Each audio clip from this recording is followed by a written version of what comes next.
Dumelang, Sanbonani, good morning. A couple of years ago, a new party was born.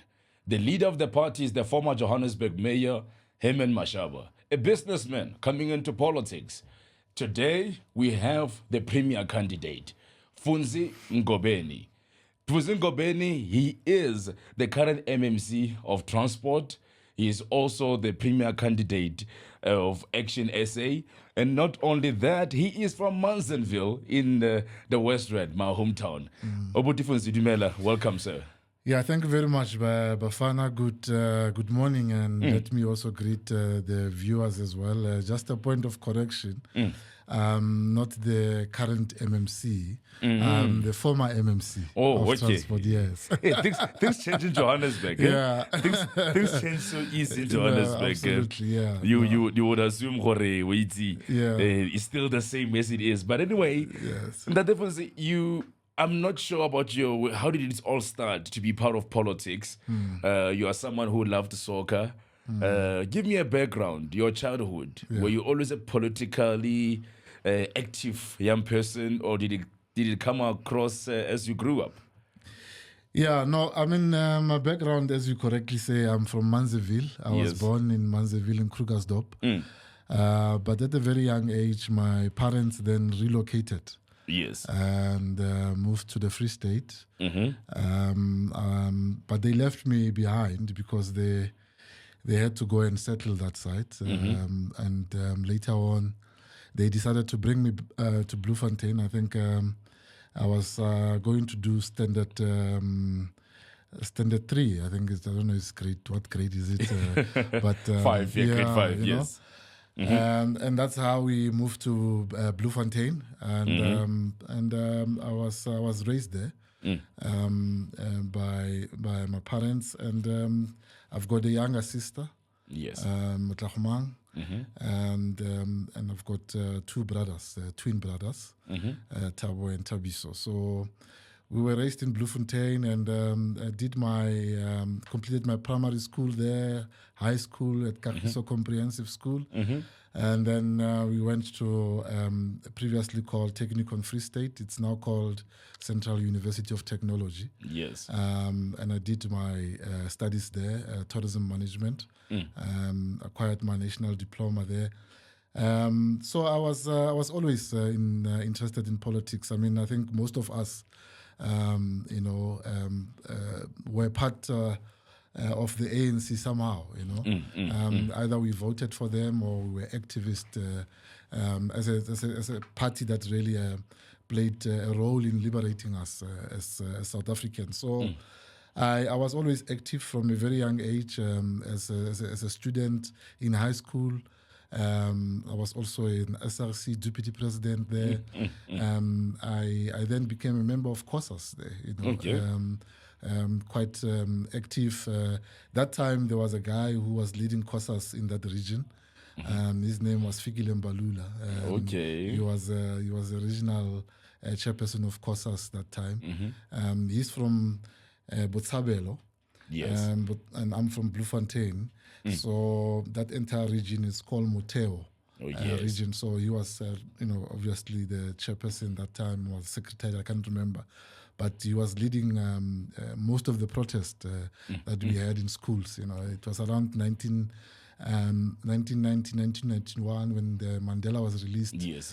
And Bloemfontein was politically charged at that time. Yeah. In fact, a lot of people do not know, but 1991, we didn't go to school the whole year in Bloemfontein. And it was because of this euphoria of democracy, the change the change is coming. Political leaders are being released. Mandela is going to be released.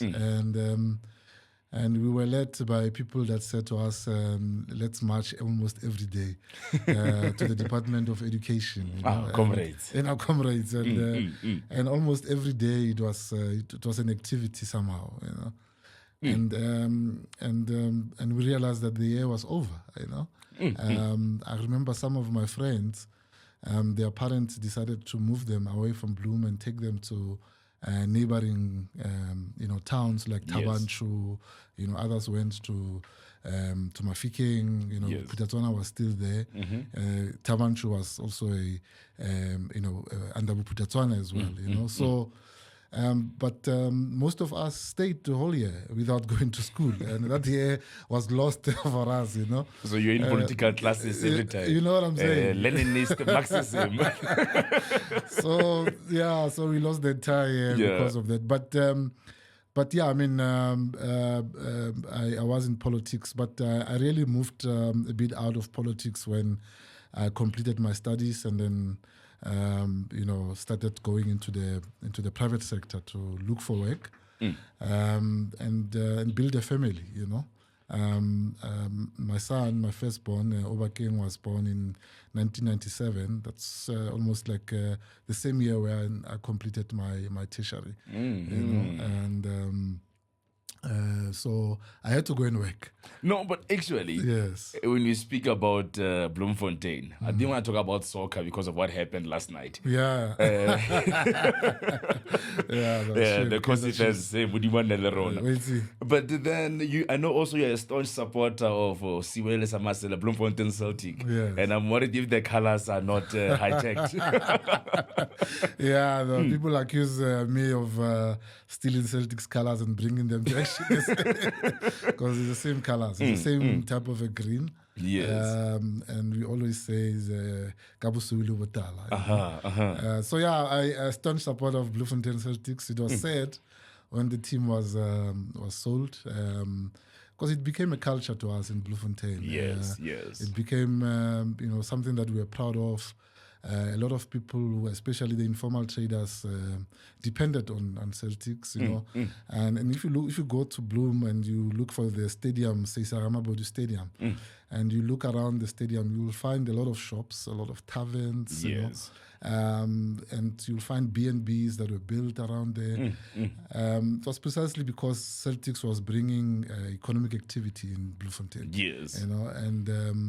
And all of us were proud of it. Even people, Baba Fever and Kaizer Chiefs or Pirates. If we are not playing against those teams, they will support Celtics. It's a home ground. Because I know the stadiums were never empty. Whenever there was a game in Bloemfontein, you knew Horo Samasele. Whether they win or lose, the song will still be very much loud. Absolutely. It was really marvelous. And I mean the owner Tate Mulimela, may his soul rest in peace. He carried the team from around 1979, somewhere there, when we grew up and we found it there, it was a formidable team, and he was one of those that started bringing international players into South Africa. You remember Enes Chirwani. You can name them. That others came from Lesotho and they're quality players. And they were competing in that level because in 1985 they won the Mainstein Cup. Yes. Here in Ellis Park. I was very young. But I remember that vividly. I know, you are a true supporter. You have all the records. To us, it's been 10 years, so we can't relate. Sorry, man. You'll get there. You mentioned that you led courses within I think most people grew up within the ANC structures, and somebody else would expect that maybe coming from that background, you would jump into the same liberation type of politics like your EFF, your PAC. But you went first to COPE, then Action SA. What shifted? What changed? So I complete my tertiary. I go into the private sector, and I'm out of politics. I'm watching everything from a couch, and reading newspapers. Still a political animal, but not an activist. We built a family. I moved to Johannesburg. And so 1997, 1998. There's a Polokwane conference, ANC, and they decided to elect Jacob Zuma as their president. Yes. And I say, no, man. this can't be right, you know. And that time, Jacob Zuma was already facing charges. Some of them allegations of rape, you know, in and out of court. The arms deal the thing. arms deal thing, you know. And I'm saying no, but it can't be, you know. Clearly, we are going on a downward spiral here, you know. And I thought to myself, okay, it's probably time to leave the couch because we've been complaining, and you'll know prior to that we complained about a lot of things. We complained about how Thabo Mbeki was handling Zimbabwe issues. We complained about the HIV/AIDS debacle, but you know, we are not active. Yes. We are just complaining from our own couches. So I said, let me join politics back again. And COPE was formed around that time. And it was it was a promising political party. A lot of leaders from the ANC, people that we thought were really a men of integrity that stood up against what was happening in the ANC, joined COPE and started COPE, you know, and so forth. So we joined. I was an activist there. At that time, I was staying in Cosmo City, and we worked with the colleagues to build structures there and across Johannesburg. Yes. So that's how I ended up in COPE. But around 2011. No, I was saying to you earlier on that it was quite traumatizing, you know, with COPE there, because all of us were hopeful that here's a political party that's going to, you know, give, this is the future. It's an alternative, you know. So it disintegrated. I remember going to what was supposed to be an elective conference. Yes. And people were already throwing chairs at each other. You know, there was issues of credentials. You're not supposed to be, you know.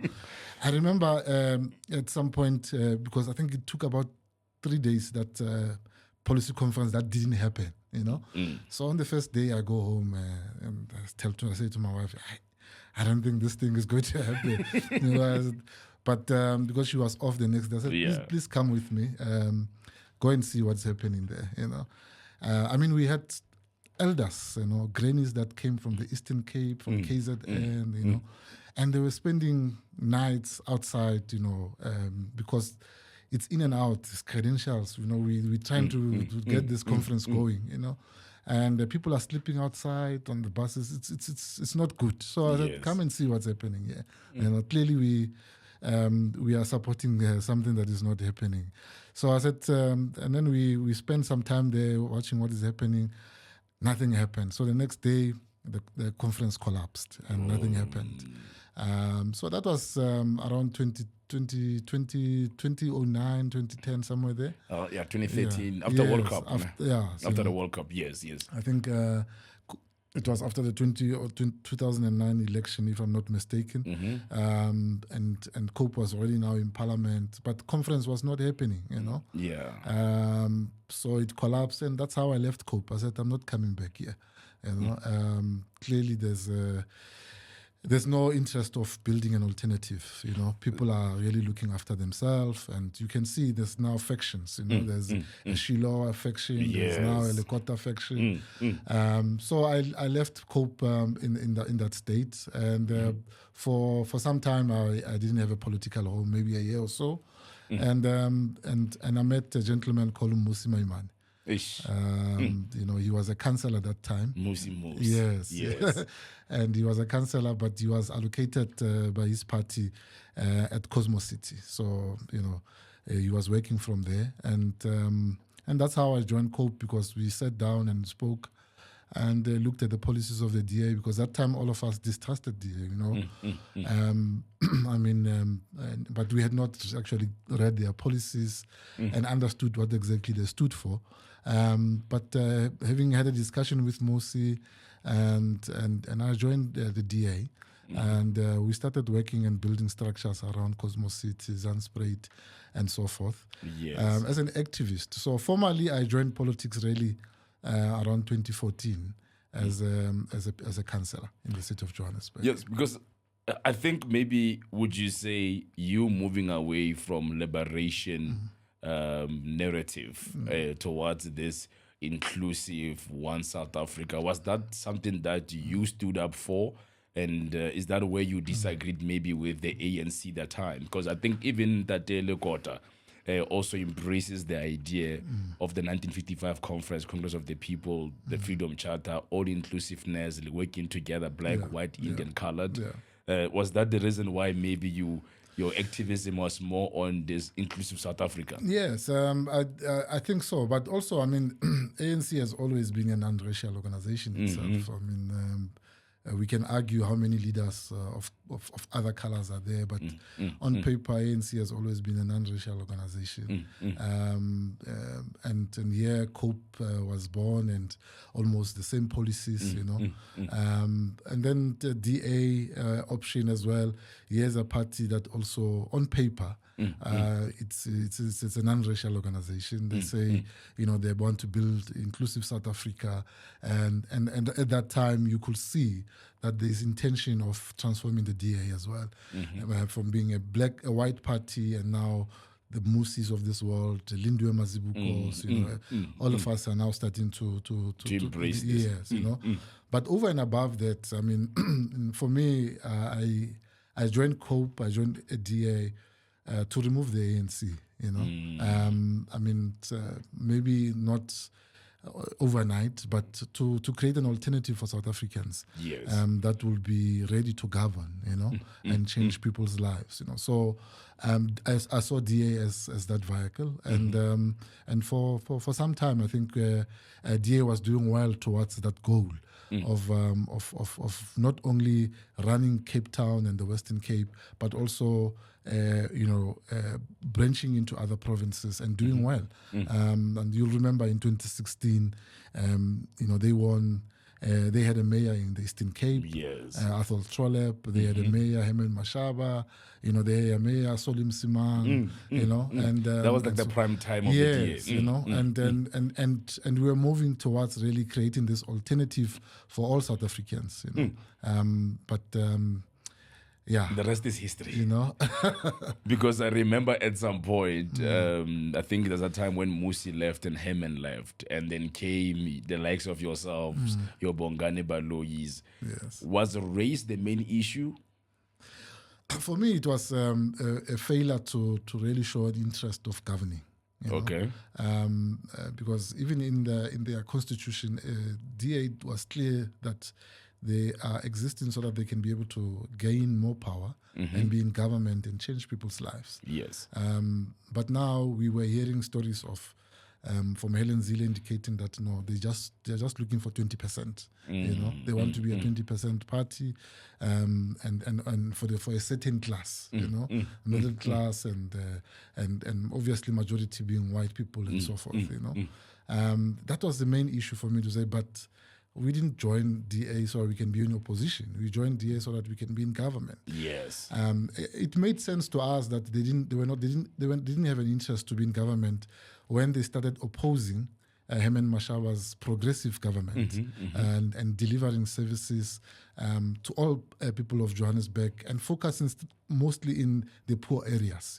And they were starting to say, but why are you taking our taxpayers' money to poor areas? We said, but it can't be, So then that's where race comes in, because some of the councillors of the DA at that time, when we were with them in Tate Mashaba, they were quite brazen about these matters, to say, no, you can't. Why are you giving informal settlements that are not even proclaimed toilets, But we said, but that's the dignity that we need to give to our people. Yes. It doesn't matter whether they voted for the DA or not. If he is the mayor, he's a mayor for all South Africans and all people of Johannesburg. So that's when we started saying, but no, we are not on the same level of thinking. Maybe we are not actually, advocating for the same thing, and Tate Mashaba resigned, and we followed him, a few months later. There is a rumor that Action SA is the DA 2.0, the black caucus formation. It's a smaller DA or a blacker DA. Do you agree? Look, no, I mean, there's no doubt that we were in the DA, that Mashaba was in the DA, and there's a number of our leaders that also came from the DA.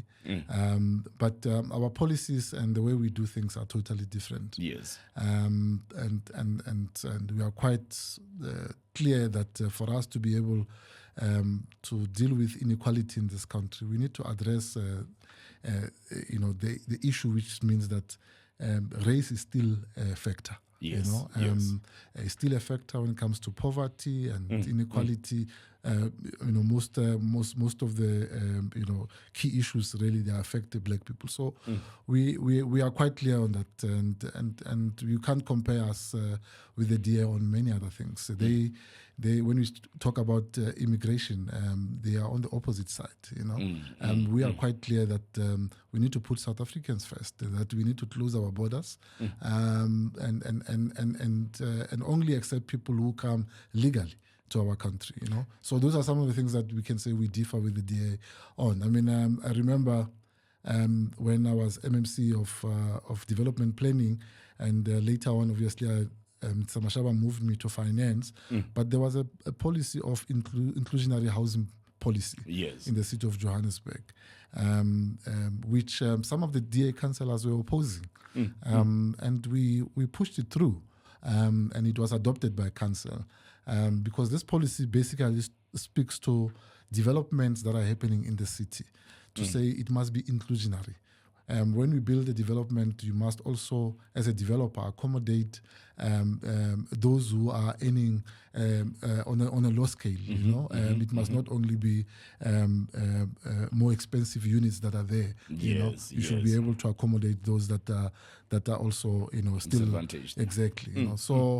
So you could see that's we are going in different direction, and even now.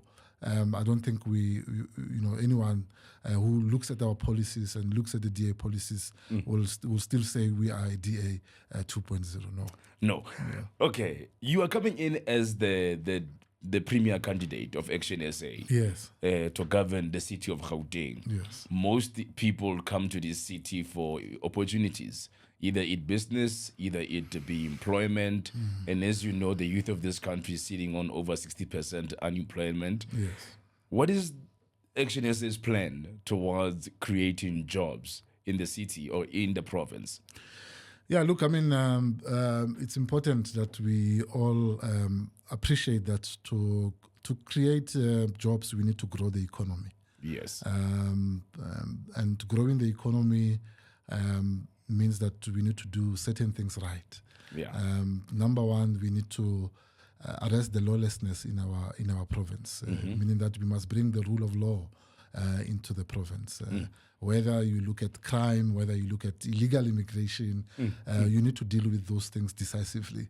You need to be clear from the word go and provide direction to the entire government that these things are not allowed. True. Things like bylaws in municipalities, they need to be adhered to, and a government of the day needs to give direction to that unapologetically. Yes. To say bylaws must be implemented, must be enforced.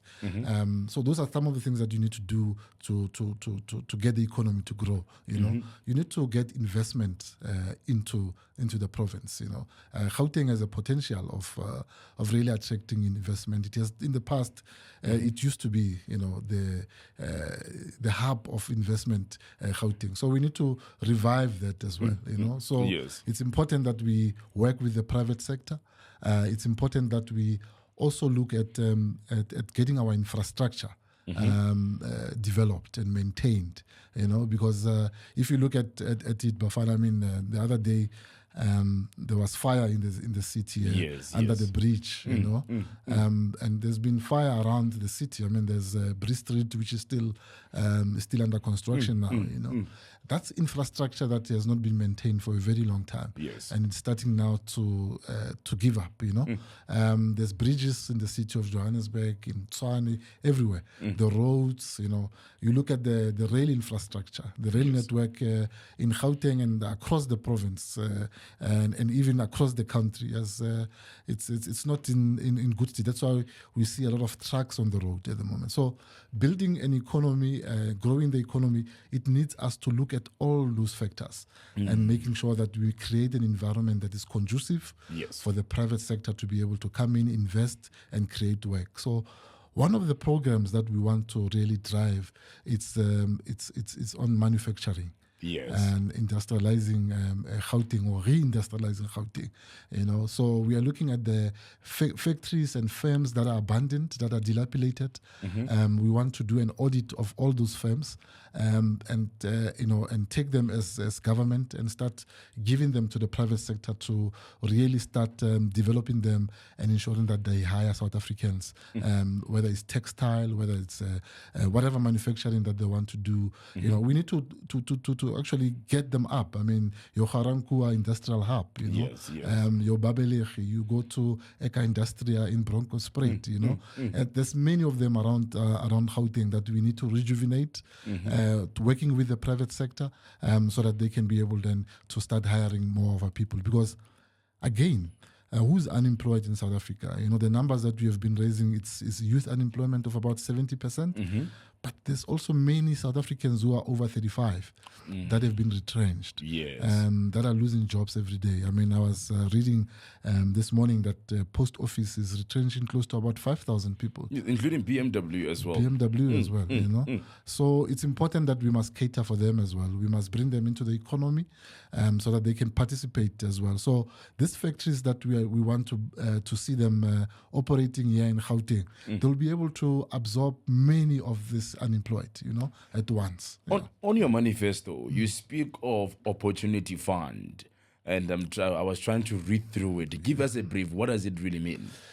The Opportunity Fund is a fund that's going to assist us to really redress the imbalances of the past in the main. Because this fund, Bafana, it's going to be funded by private sector, contributing to it. At the moment, we are saying private sector is paying a lot of money towards compliance with BEE legislations and all. We're saying that money needs to come into the pool that is called the Opportunity Fund. And from that pool, we'll be able to fund tertiary education, we'll be able to build infrastructure, we'll be able to fund SMMEs, black, SMMEs that are coming up that are looking for funds to be able to expand and hire more people. So the Opportunity Fund will do those type of things. We envisage that this fund, in the first year of it, it will be able to generate close to about 576 billion rand, and we'll be able to use it to be able to uplift, previously disadvantaged townships, build infrastructure there, build schools, clinics, things that South Africans can say, yes, now I can feel that I'm benefiting from this democracy. But Premier, it sounds like it's similar to what we have today as maybe SASA. Because you speak also of UBIS, where you're going to start at 750, goes to 1,000 for 3 years. How does it differ with already what we have? Because UBIS, somebody would say, it sounds like it's a 350 on a bigger scale. For an example, you also have this opportunity fund that will focus on uplifting millions out of poverty. Is it not similar to SASA? Are you not trying to recycle what already exists? So SASA will remain. It's important that we must look after those that are not able to look after themselves. True. So they will still get their social grants. Yes. We are introducing UIBS, Universal Income Basic Stimulus, and here we are looking at all South Africans that are unemployed, but they have to apply and says, I want to, form part of the UIBS. Yes. So it's indeed a stimulus. We envisage that, by the time we start getting it going, people will start now, playing a role in the economy, because it's important that those who are unemployed, should come into the economy and contribute. Yes. By giving them money in their pockets and being able to be active. That money will start creating even more work. So is it better? Is it better? It's just a better 350 arrangement. You can say that because what do you do with 350 really? I think it's nothing. It's nothing. So we're starting, and it's a 3-year program that we want to introduce. But we are also saying very clearly, Bafana, that South Africans must not judge us on the number of people that we have on the social grant. True. We can't brag about having 28 million people on social grant. South Africans must judge us by the number of people that we take off social grant, that we give jobs to, off social grant into work. So that you can be able to earn more than what you are earning there and being able to build a life for yourself, So we envisage that UIBS will be able to help us to stimulate the economy, and in that way, people will be active, because for 3 years it will start at 700, it will increase, to 1,000, to 1,000 and 1.6 in the third year, and in that way you'll be able to see students, graduates who are sitting at home being able to take money, get into a taxi, go to interview, take some money, go to internet cafe and start, being active in the economy. Yes. So that's really the intention. That's why we call it a stimulus, but social grant will remain there. And again, we want to emphasize that South Africans, after 5 years, must judge us on the number of people that we have reduced from social grants and into jobs. Coming in as the premier candidate, Gauteng is known as the hub of illegal immigration in a way. And Datema Shaba was very clear when he was a mayor that this is wrong and it must stop. As a premier coming into office, can we expect a quick deportation of illegal foreigners, or what is your plan? Yeah, we'll be working very closely with the national government. Remember, province doesn't have a competency in terms of illegal immigration or on immigration itself. Yes. So we will be working with Home Affairs, and we need a coordinated effort. And we are very clear as Action SA that this coordinated effort must exist between the national government, the provincial government, and local government to be able to stamp out this illegal immigration. So we really want to see people of the world coming to South Africa, coming to invest and helping us to create this 4.8 million jobs that we want to create for South Africans. Yes. But they must come here legally. Even the money that they're bringing into the country, they must bring them through the right channels, meaning that it must go through SARS, it must go through the bank, and so that we can be able to account for where this money is coming from, and when it leaves the country, it must use the same right channels. So that's what we believe on, and we think that working with Home Affairs, and we hope that Action SA will be responsible for that department because it needs to be reformed.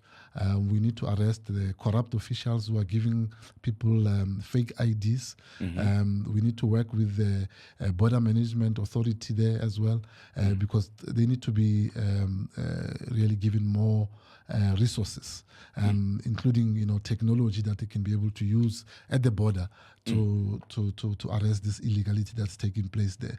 But I think Action SA has been very clear that even those that have received IDs, we're going to audit all those things, so that we can be able to determine whether the ID that was issued to you or the passport that was issued to you was done properly. How did you do it? I'm going to this part here. You've been very much vocal about load shedding. At some point, I saw you were at courts. Yes. And now, I don't know what is an election break. We don't have load shedding anymore. Maybe it's Christmas. Yeah. Some are saying, no, wait until the elections are passed by. Yeah. Somebody said even NASA just approved a stage 16 as of recent. So the question is, you coming into power, Gauteng, that's where the economy is. Yeah. What does the future look like? Is it going to be dark as it is today? Look, we really need a sustainable solution to this, and we know this government with their gimmicks, right? I mean, here in the province, we've got Panyaza Lesufi. From time to time, he gives us a gimmick after another, you know. So yeah, Nazi Spanish, and all that is done obviously because it's election time, and you know, I was saying to our colleagues in. Yesterday, that as Action SA, we must not be like the ANC. When we are given opportunity to govern, we must hit the ground running and deliver services. True. You know, so that people can then give us a mandate, you know, without us having to do gimmicks, you know, because we will have delivered from the word go. And by the time we get to elections, people will know exactly who are these people. They will know that you have delivered, you have created work, you have dealt with crime, you have, you have given them all that you have promised them promised to give to them. So we are saying this load shedding, the fact that it's 30-something days without load shedding, to us, it's a gimmick, and we'll see after the election. So it's not to you. It's not progress. It's a gimmick. To us, it's a gimmick. You know, we know the challenges of ESCOM. Yes, and we know they've been telling us, and I think in some instances they've been quite honest to say it will take more than 2 years to fix ESCOM. You know, but suddenly, you know, we have uninterrupted power. We appreciate it, and we accept it. You know, just like we'll accept food parcels and nasi Spanish. But South Africans need to know that we need a sustainable solution. And when they go to the ballot on the 29th of May, they must not vote for gimmicks. They must vote for sustainable solutions. And as Action SA, we have been quite clear about this matter. You were talking about the courts. We went to the courts because we were saying there are certain institutions that must be left alone, exempted when it comes to load shedding. You know, your schools, your hospitals, your police stations. You know? And we won the case, and the government decided to appeal. You know, and they appealed. Why? Because they knew that load shedding will take long. Okay. You know, but now suddenly we don't have load shedding. Yeah, somebody said we have dealt with load shedding. Exactly. We are moving forward here, like, hey, Lona. Then they wouldn't have appealed this case, you know, because they would have given hospitals and schools and police stations power, uninterrupted power. You also spoke about solar power, and there are many ways to generate power energy, and maybe we should look at those ways, like your solar geyser, generally building a solar plant in a way. That's right. What do you think it has not been done? Because solar has been there for a very long time. Yeah, I mean, it again talks to the issue of political will, and maybe if there's no opportunity to eat there, maybe, you know, that's why they're not going there. I mean, let's look, for example, here in Gauteng, there's a mining company in the West Rand that gave the Gauteng province a piece of land to have a solar farm there, you know? And Panyaza Lesufi spoke about it in his inaugural State of the Province, and he spoke about it again recently, you know. Yes. But you go there, there's nothing happening, you know. Nothing at all is happening, you know. And here's the land that was given to you for free by a mining company. Says, if you are able to develop a solar farm here, us and residents who are living in these small municipalities will have power that's uninterrupted, that will assist us to keep the jobs, you know, of people that are working there. Yes, you know? But there's no political will of running with it. That's one of the things that we intend to really go into immediately when we get into government, and we need more of that, of microgrids that can be able to produce power for communities, small communities, you know, that then they don't have to rely on ESCOM. You know what that does is that it then gives ESCOM space, you know, to be able to then fix itself, you know, because then these people will no longer be generating or getting power from them. We're also saying that you were talking about solar geysers. We're saying we must give low-cost housing, these RDP houses, that we are developing, we must give them solar power as well. Yes, Not just yes. geyser, but they must have solar in their homes, and in that way, the ESCOM will then demand will be reduced, and they'll be able to do their maintenance and get their infrastructure back in order. I'm going to go to this part. I know that the Action SA has a top 10 most wanted list. Number one being the Palapala issue. That the Hemene said once he goes into power, he's starting with Palapala. He's coming for Julius Malema on the VBS scandal. Yes. There's many other things. Please expand on that. This 10 most wanted corruption. Yeah, I mean, and then there's many of them. I think we're going to release our own here in Gauteng. Because, there's cases that are sitting with the National Prosecuting Authority that they're not really moving with them. I mean, that Mashaba didn't mention, but when he was in the city of Johannesburg, he established GIFIS that was led by, it's an investigation unit. It was led by Shadrach Sibia. Yes. And they uncovered close to about 37 billion of corruption. 700 people were arrested at that time. Many of them are still roaming the streets today. NPA has not followed up on those corruption charges. I mean, those are things that we really need to follow up on, so that South Africans can see that there's accountability.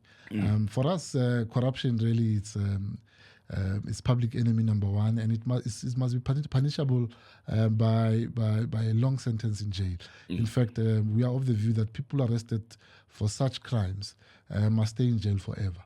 There must not be any parole for them. Just like your murderers and your rapist, Yes. they must stay in jail and they must pay back the society for all the what they have taken from us. There was a part in the manifesto where you mentioned more policing. Yes. Apparently, we have a shortage of policing, but also, Premier, we also have a lot of security companies in Gauteng.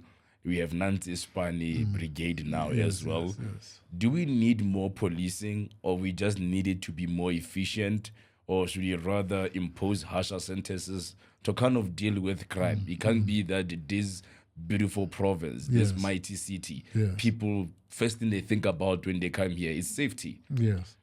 No, absolutely. But you also need a lot of police stations, even mobile stations. Because you can have a lot of police and then you don't have infrastructure for them. Yes. Including infrastructure that speaks to their telephone lines. Infrastructure that speaks to their vehicles. True. Your technology that will assist them to do proper investigation and quick arrest. So we need to make sure that we invest in that. I think as a province, there's a role that we can play there. Although we don't have the competency of policing as a province, but we can be able to support and coordinate the efforts of SAPS. Work very closely with them, with municipalities. You look at your metro police, whether it's Johannesburg, Tshwane, and Ekurhuleni Metro Police. But also, we need to get these crime wardens. I think you were talking about them, the so-called Amapanyaza, to also be sent to these municipalities to go and work there.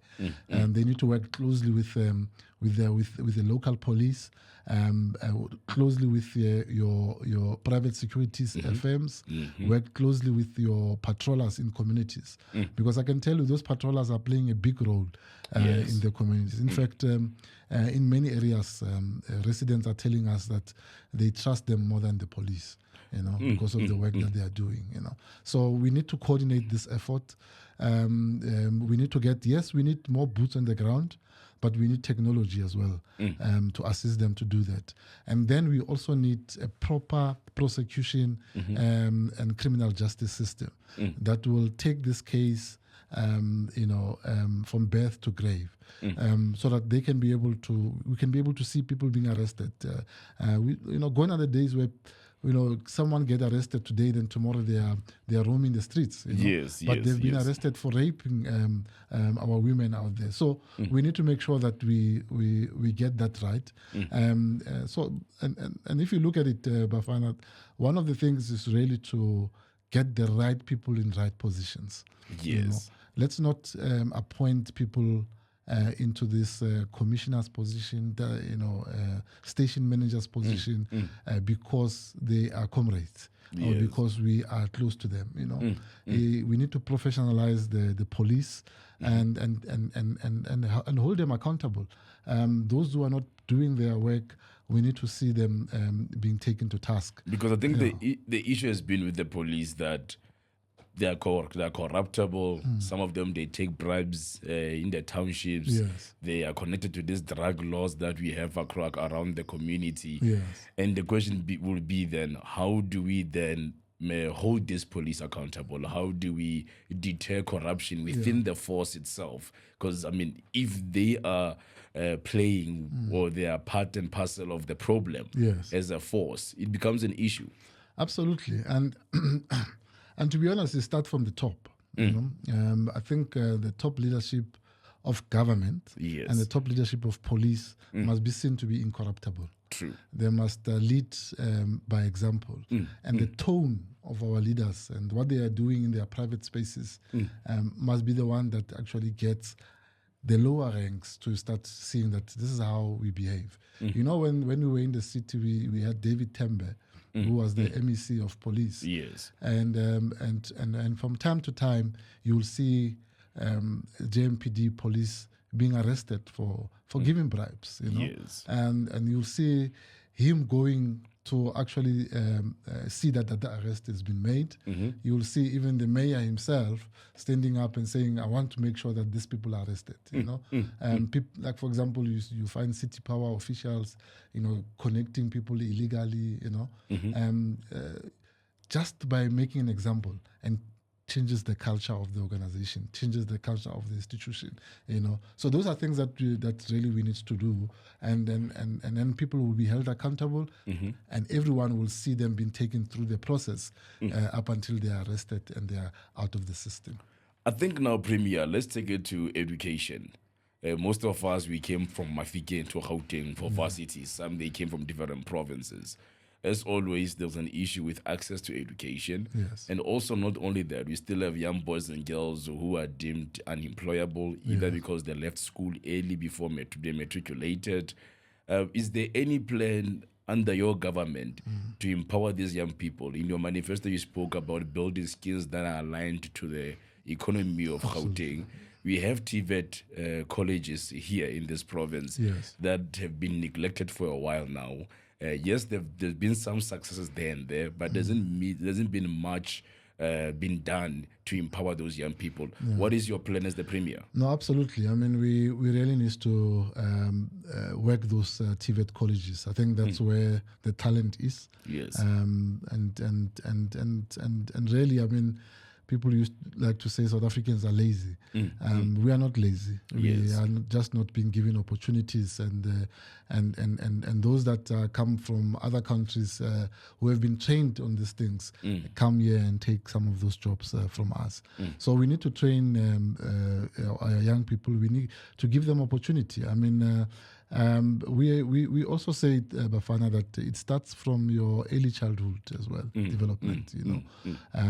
For us, we think that we need to make sure that we professionalize that sector.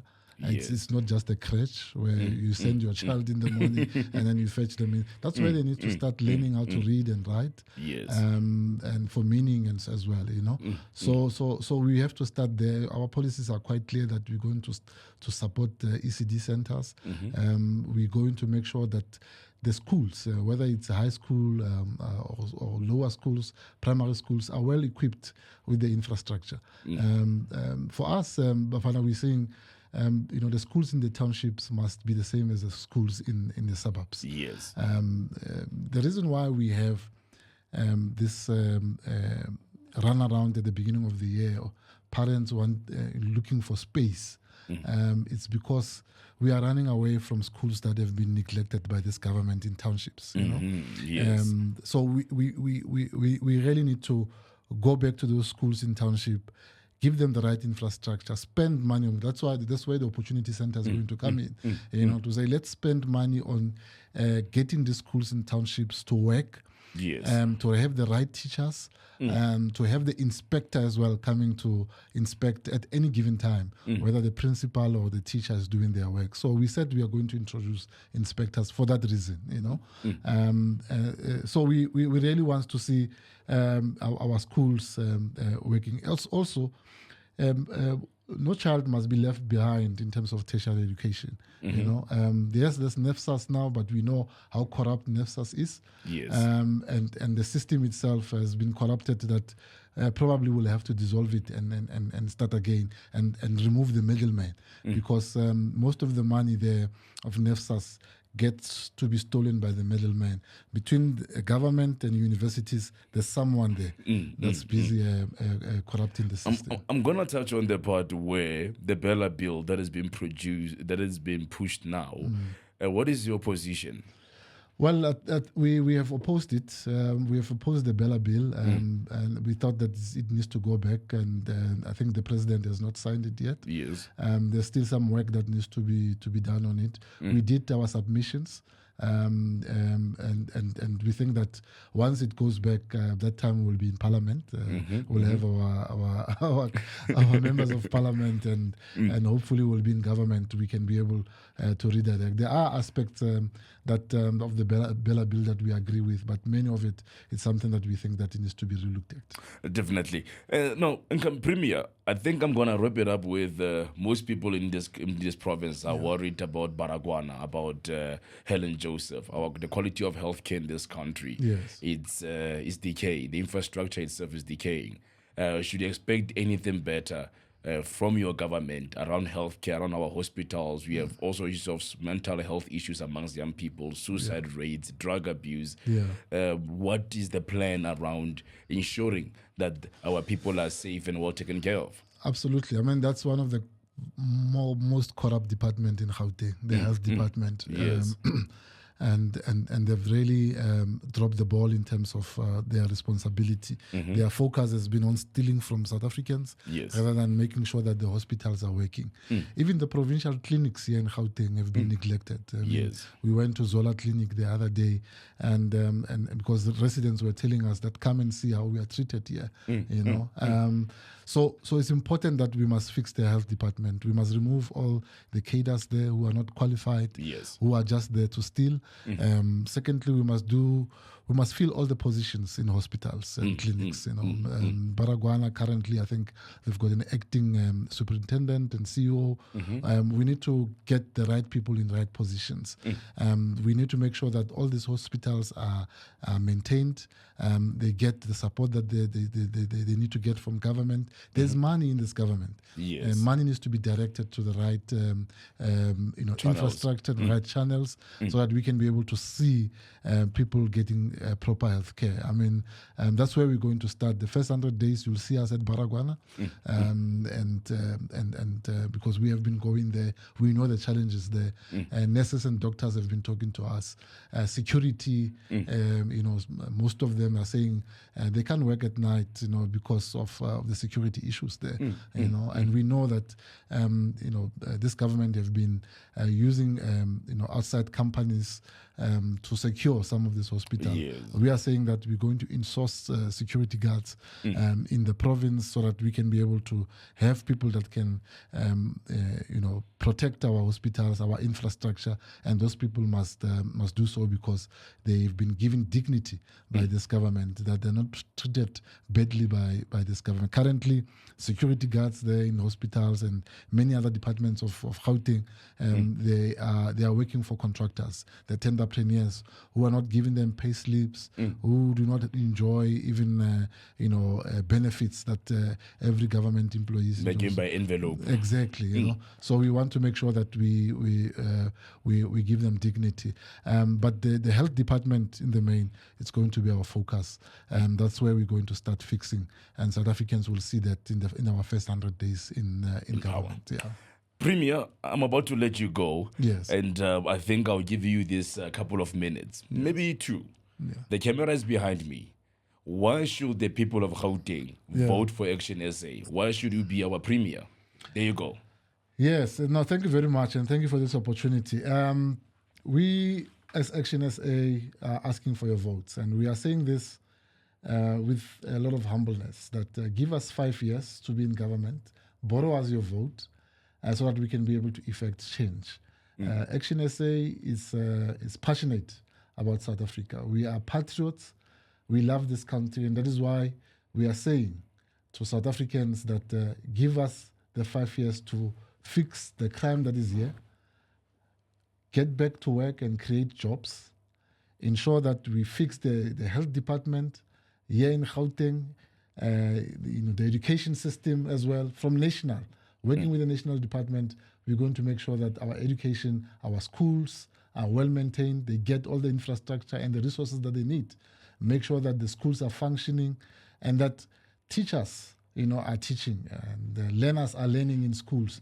So we are saying to you, and the 29th of May, it's a most important day. We have to take this country and fix it.